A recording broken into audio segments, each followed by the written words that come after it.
This question is about the extraction of metals. Tungsten is a metal. The symbol of tungsten is W. Tungsten is produced from tungsten oxide by reaction with hydrogen. The equation for the reaction is WO3 3H2 W plus 3H2O. Calculate the percentage atom economy when tungsten is produced in this reaction. Use the equation. Percentage atom economy. Okay. So we can see in to find out the percentage atom economy, we already have 184 at the top, divided by the MR of WO3 and 3 times the MR of hydrogen, the reactant. The total reactant is being represented here. Okay. All right. So the relative formula mass of WO3 is also given, hydrogen is also given. In a situation like this, guys, all we need to do is we need to put the values. So percentage atom economy.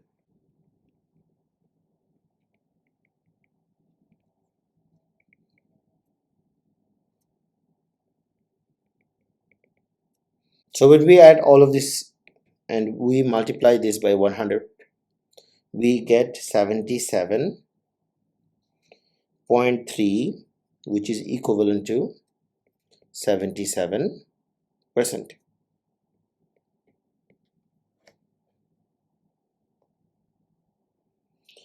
Aluminium is extracted from aluminium oxide. 38% of a rock sample is aluminium oxide. Calculate the mass of aluminium oxide in 40 kg of the rock sample. So we want to know the mass of the aluminium in a 40 kg of the rock sample. So all we need to do is we need to, first of all, we need to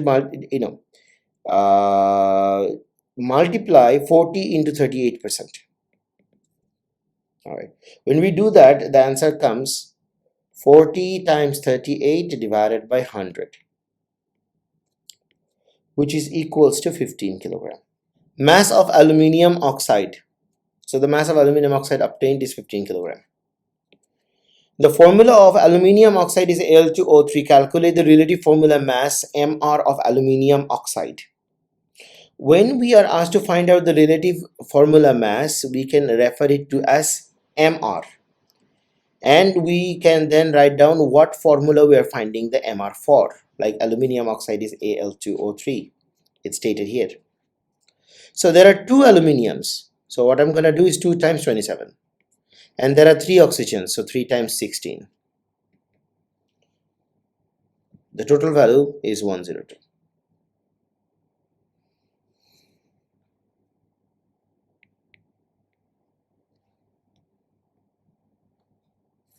.6 kilogram of aluminium oxide produces a maximum of 31.8 kilogram of aluminium. In an extraction process, only 28.4 grams of aluminium is produced from the 60 grams of aluminium oxide. Calculate the percentage yield. Give your answer to 3 significant figure. So percentage yield, when we want to find out, we need to have the mass of the product that is actually made. So in this case, the mass of the product that is actually made is this one, divided by theoretical mass of the product, which is 31.8. So we're going to write percentage yield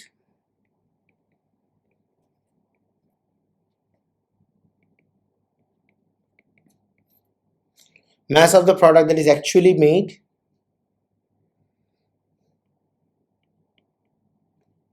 divided by 28.4.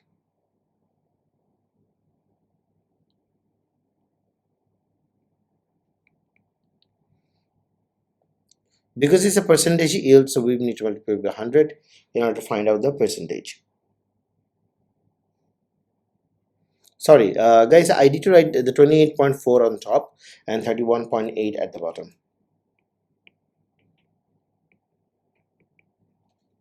Okay, times 100. So when we do that, our answer comes 89.3.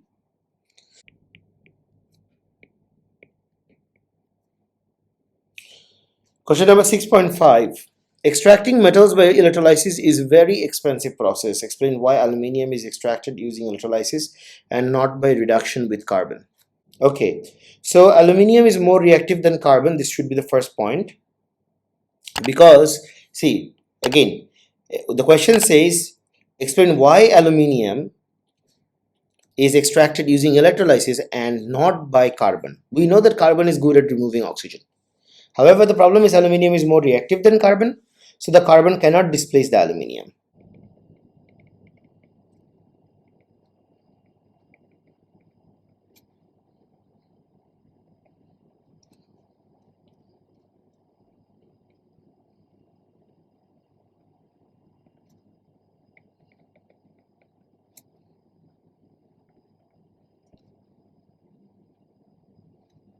This question is about energy changes in reactions. Ammonium nitrate dissolves in water. The change is endothermic. So basically guys, endothermic reaction is a reaction in which the temperature decreases. Which piece of equipment uses this change? So obviously endothermic reaction is not going to be used in hand warming. Self-heating can, no, these are both exothermic. Sports injury pack requires cool, cold temperature. So yeah. A student investigated the temperature change in the reaction between dilute sulfuric acid and potassium hydroxide solution. So the student is investigating the reaction between dilute sulfuric acid and potassium hydroxide. All right. So it's an acid-base reaction. This is the method the student uses. Measure 25 cm cube of potassium hydroxide solution into a glass beaker. Add 5 cm cube of dilute sulfuric acid. Stir the solution. Measure the temperature of the solution. Repeat steps 2 to 4 until a total of 30 cm cube of dilute sulfuric acid has been added. So we can see we are adding an acid in a little bit in excess probably. Okay, figure 9 shows part of the scales of 4 thermometers A, B, C, D. Okay, the student wanted to measure the temperature to a resolution of 0.1 degrees Celsius. Which thermometer should the student use? If the student want to use the thermometer with a resolution of 0.1 degrees Celsius, the reading between both of the line must be in an accuracy of 0.1 degrees Celsius. So here it is 41. So it's accurate to 1 degree Celsius. All right. The next one, we can see that each boxes is like 20.5. So it's correct to 0.5 degrees Celsius. So this is also not the correct answer. All right, and here we can see 20 to 40. So this is 22. All right, so this is correct to 2 degrees Celsius. So this is also not the correct one. All right, and in this one we can see it's correct to 20.1, 20.2, 20.5. Okay, so D is the correct answer.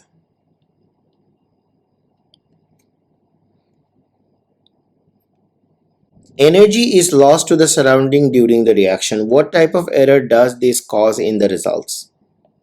Okay, so since energy is lost to the surrounding and we cannot control this particular error, all right, so we can basically call this a systemic error.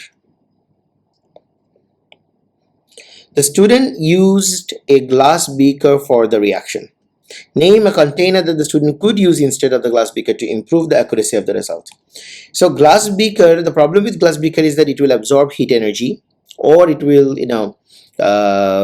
give heat energy, because glass has thermal energy within itself. It's a good, pretty much good conductor of heat. All right, relatively.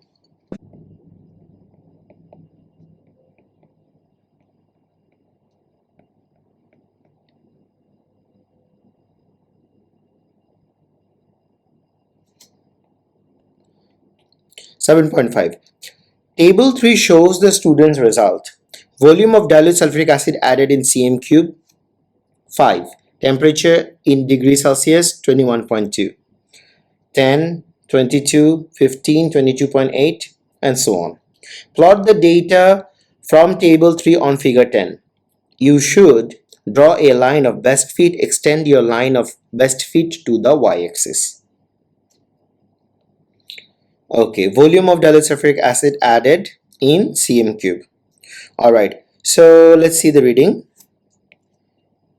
5, 21.2. So 5 is here, 21.2.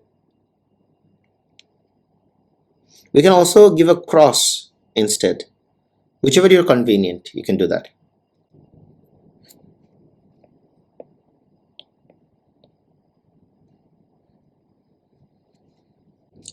So for 10 we have 22. 15, 22.8. So will be here. 20, 23.6. 25, 24.4. 30, 25.2.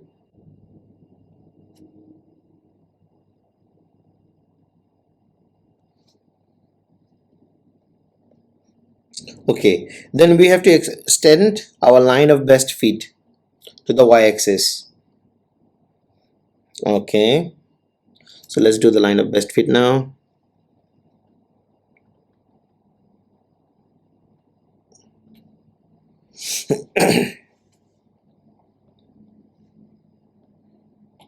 The intercept on the y-axis of figure 10 shows the starting temperature of the potassium hydroxide solution. Give the starting temperature of the potassium hydroxide solution.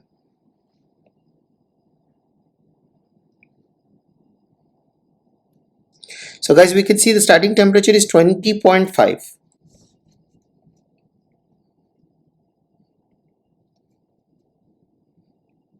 Okay, it's less than 20.5, so we can give 20.4.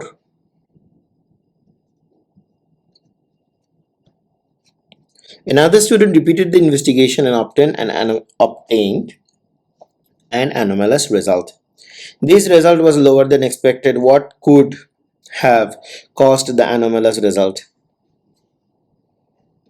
Okay, so the options are: the mixture was not stirred. Yeah, if the mixture is not stirred, then the reactants will not be able to mix up.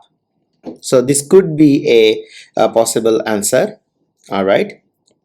The second point is temperature in the room increased. All right. So the temperature in the room. All right. I mean, it's a very short time experiment. The temperature in the room will not have an effect. The thermometer was not accurate, which can be a possible result, possible error. All right, thermometer was not accurate, but the same thermometer is used in other experiment and it gave a correct result, so it should not be the point. 2 liters sulfuric acid was added.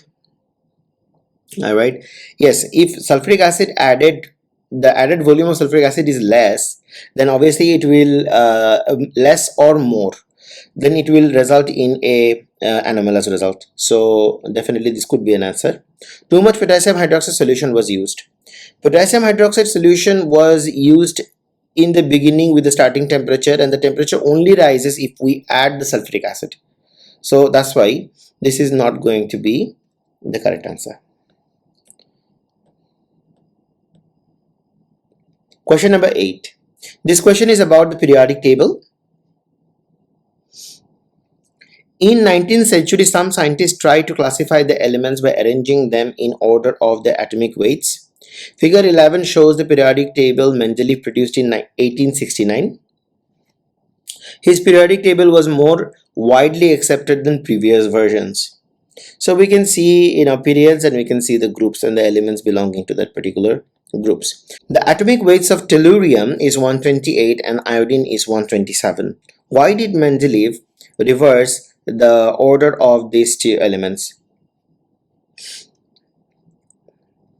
So basically Mendeleev reversed this order so that iodine is in group 7. All right, so that it belongs to its own group. So iodine and tellurium were in groups with similar properties.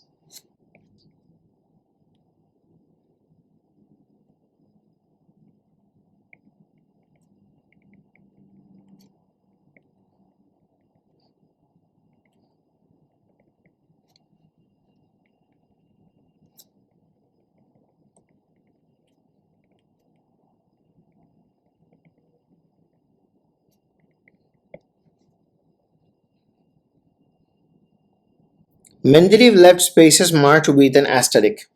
He left these spaces because he thought missing elements belonged there.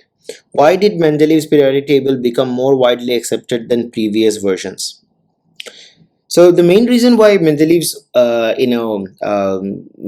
periodic table became really famous, it's basically Mendeleev had predicted the properties of missing elements beforehand. Like, like for example, in this case, we can see iodine. All right, iodine. He predicted the iodine properties is going to be similar to that of fluorine, chlorine, and bromine,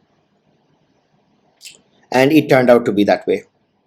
Elements were discovered that filled this gaps that the Mendeleev left behind, and they had the similar properties. The properties of those elements matched that of the Mendeleev's prediction.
Mendeleev arranged the elements in order of their atomic weight. What is the modern name for atomic weight?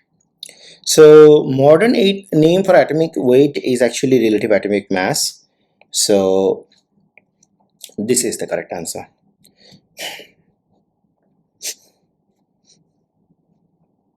All right, complete the sentence.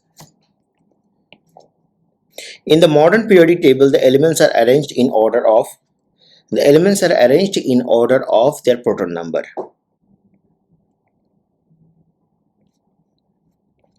Chlorine, iodine, and astatine are in group 7 of the modern periodic table. Astatine is below iodine in group 7. The formula of an astatine molecule. Predict the formula of an astatine molecule, the state of astatine at room temperature. So, all right, astatine has a AT symbol, so it will be AT2, similar to fluorine F2. State state at room temperature. Iodine is a solid at room temperature, so it must be solid. Sodium is in group 1 of the periodic table. Describe what you would see when sodium reacts with chlorine. So basically, when sodium reacts with chlorine, all right, it will first produce sodium chloride, which is a white solid. All right, but there will be the sodium burns with a yellow color, so there will be a yellow flame. All right, and the color of the gas, the chlorine gas, has a color which is green color, which will disappear.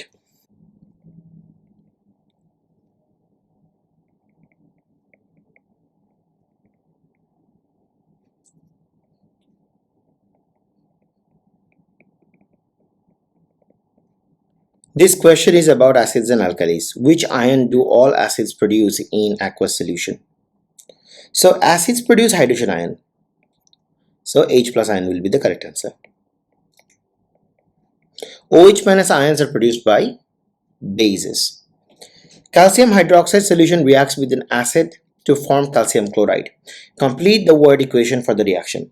In order to produce a chloride, calcium chloride, we need hydrochloric acid.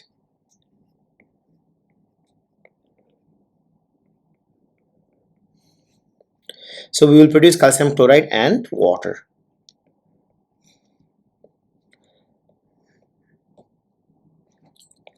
A student investigates the volume of sodium hydroxide solution that reacts with 25 cm³ of dilute sulfuric acid. So it's we want to find out the volume of sodium hydroxide that will react with 25 cm³ of dilute sulfuric acid. All right. Figure 12 shows the apparatus that are used. We can see that the volume here, we can see. All right, sodium hydroxide solution. Okay. A is representing a burette. This is conical flask, and we have 25 cm of sulfuric acid over here. Use figure 12 to answer questions 9.3 and 9.4. Name of the apparatus A. So apparatus A is a burette.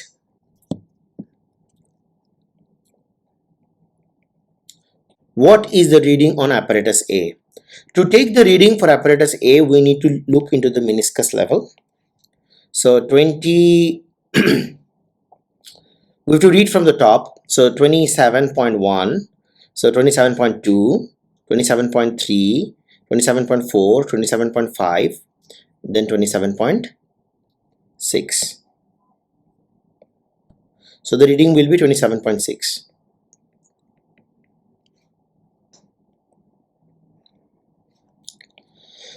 The higher the concentration of sample of dilute sulfuric acid, the greater the volume of sodium hydroxide needed to neutralize the acid. The student tested two samples of dilute sulfuric acid, P and Q. Describe how the student could use titration to find out sample P or Q is more concentrated. Okay, so basically the student can do a particular experiment. All right, the student will take 25 cm cube of acid in both cases, all right, and add an indicator to the acid, and then the student will add same concentration of sodium hydroxide solution to both of dilute sulfuric acid P and Q, all right, until that particular indicator changes color, and record the volume of sodium hydroxide solution that was added. The student will then repeat the procedure for the other acid, like the acid Q, all right, and compare the two volumes of sodium hydroxide solution to find which sample P or Q is more concentrated. So the answer should be written as follows. I'll help you write it.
Question number 10. This question is about materials and their properties. Figure 13 shows carbon nanotube. The structure and the bonding in a carbon nanotube are similar to graphene. Carbon nanotubes are used in electronics because they conduct electricity. Explain why carbon nanotubes conduct electricity. So basically, carbon nanotubes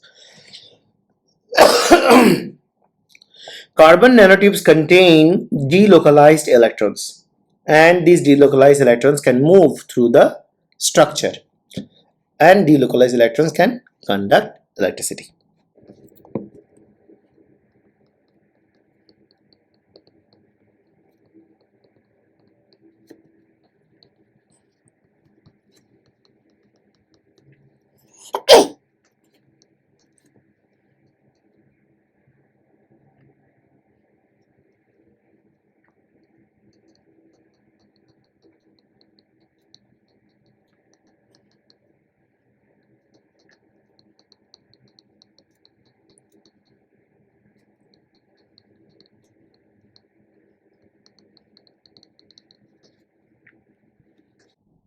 Figure 14 shows a badminton racket frame.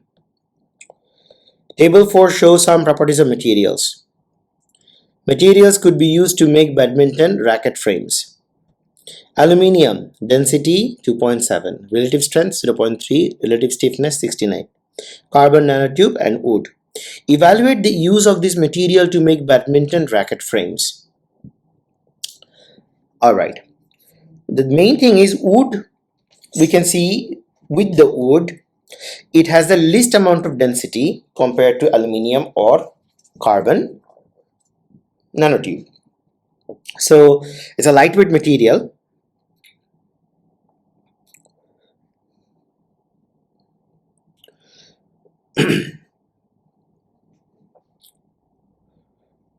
Whereas aluminium has very high density, which would make the racket very dense and heavy.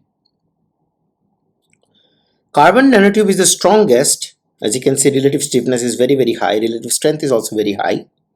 All right, and it's least likely to break because of its strength. However, wood is most likely to break. Even aluminium is not so good in terms of relative strength. However, wood is relatively less stiff, so it's flexible. So the answer can be written as follows.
So the best building material. So the best building material for the racket will be carbon nanotube.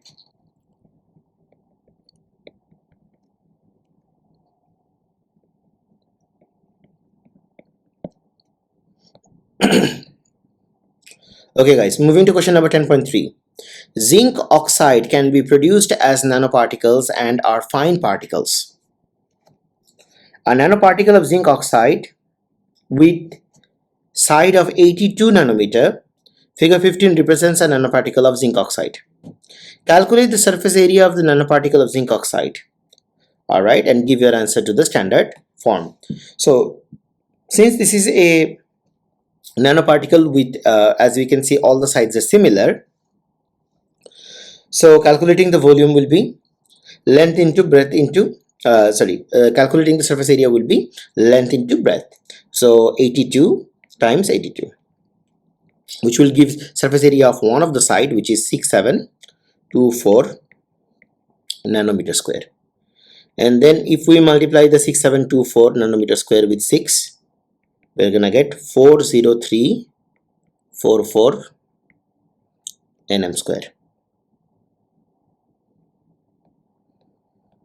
So since we have to give the answer in standard form, so it will be 4.0 into 10 to the power of 4.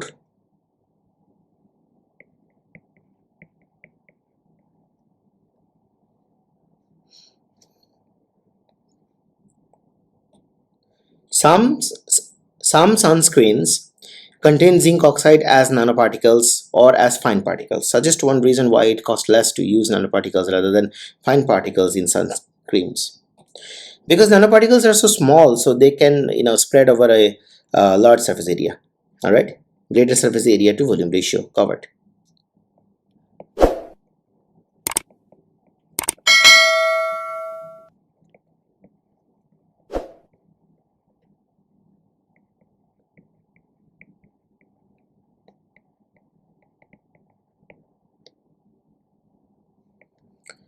All right, guys, that's the end of the paper. Thank you for joining the class today.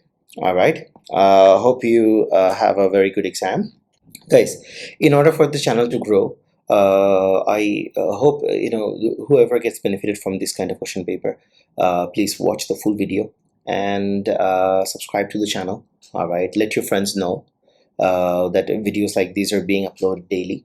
And if you want to help by donating for the channel, all right, some of my student does. So if you want to help, all right, let me know. All right, you can email me and I will get back to you on that. All right, thank you so much. All right, see you in the next class. Bye bye.